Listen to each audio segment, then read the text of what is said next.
As a starting point in this course on intelligent machines, perhaps we should consider defining what do we mean by intelligence, and for that matter, what is artificial intelligence. So according to the Wikipedia, artificial intelligence is defined as the study and design of intelligent systems where an intelligence agent is a system that perceives its environment and takes action that maximizes its chances of success. I would like you to think about what artificial intelligence means to you. You see, the field of AI is multifaceted. There is no singular, universally accepted definition of artificial intelligence. AI means different things to different people. But it all boils down to creating machines or agents, as they are called, which can think or behave like humans. Of course, faced with a situation, the machine should be able to apply logic to think rationally as well as act rationally.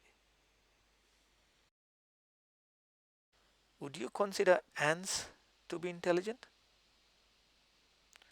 Surely these meek little creatures have brains the size of a pinhead.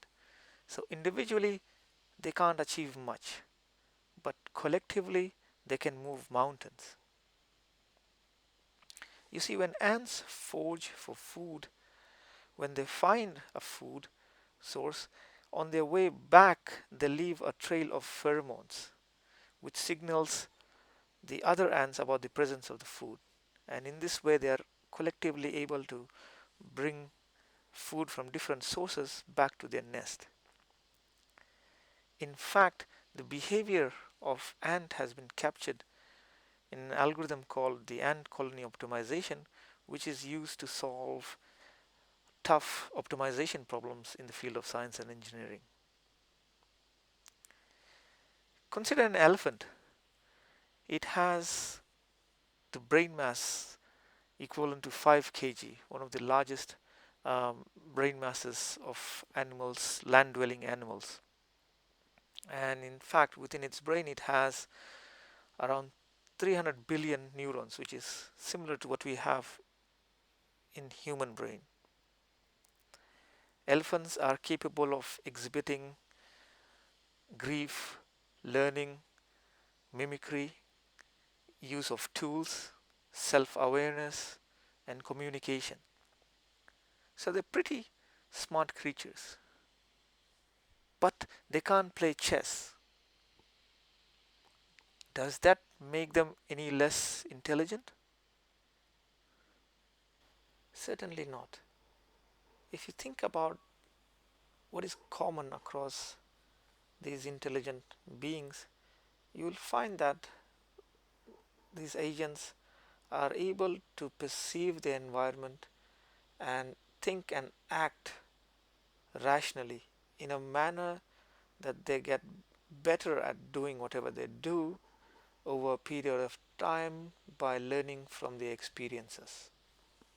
And for our intent and purposes, that is how we would look at defining an intelligent machine.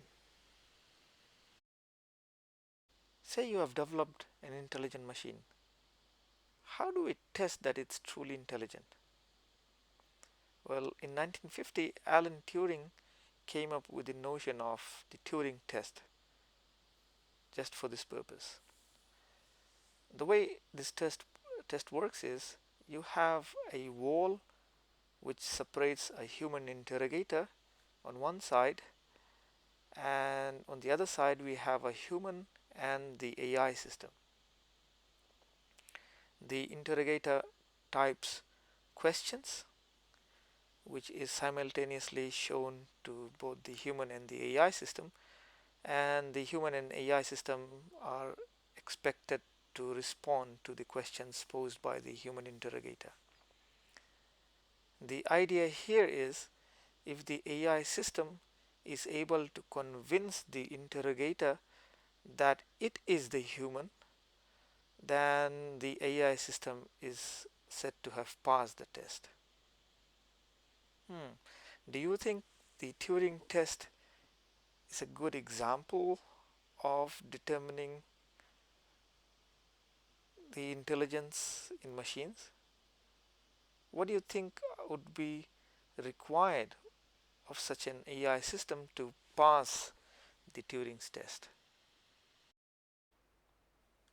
To be successful at the Turing's test, the AI system firstly needs to have natural language processing, which will enable it to communicate successfully in English.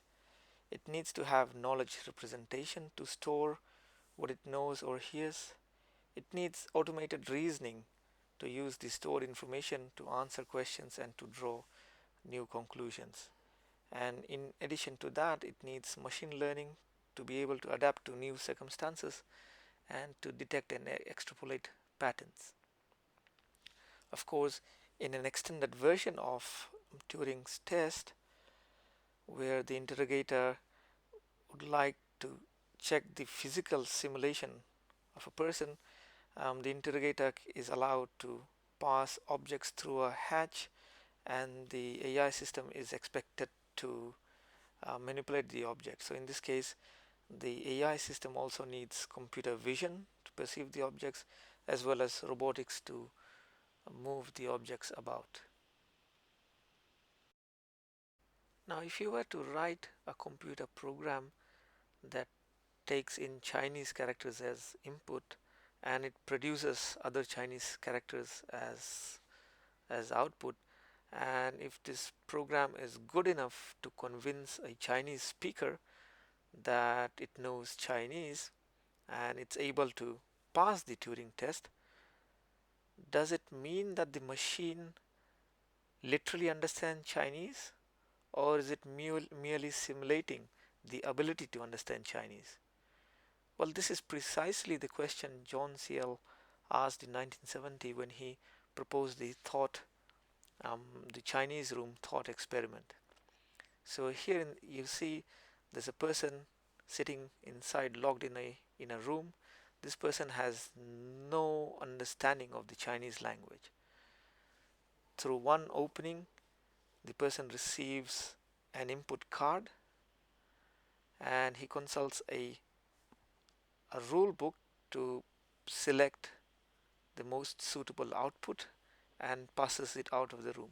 So to anyone who is observing the behavior of the room, it would appear as if whoever is inside the room speaks Chinese well enough.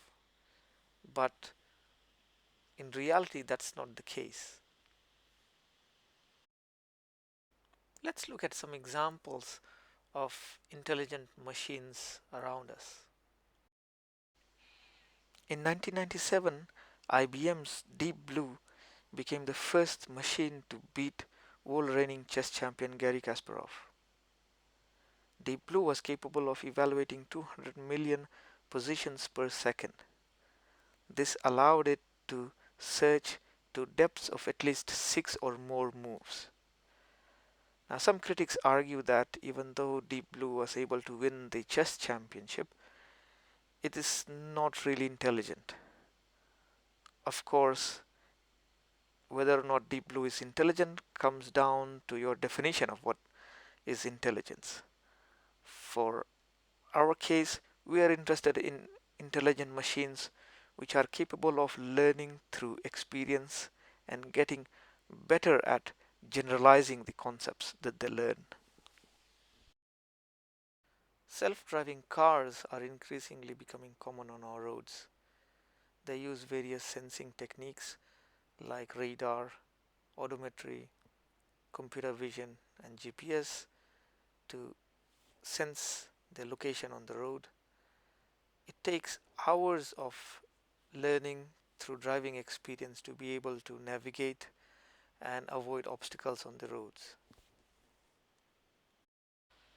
The Actroid robot is an attempt by Japanese researchers to make human-like robots. They do this by covering the robotic framework with silicon so that it gives a human-like feel.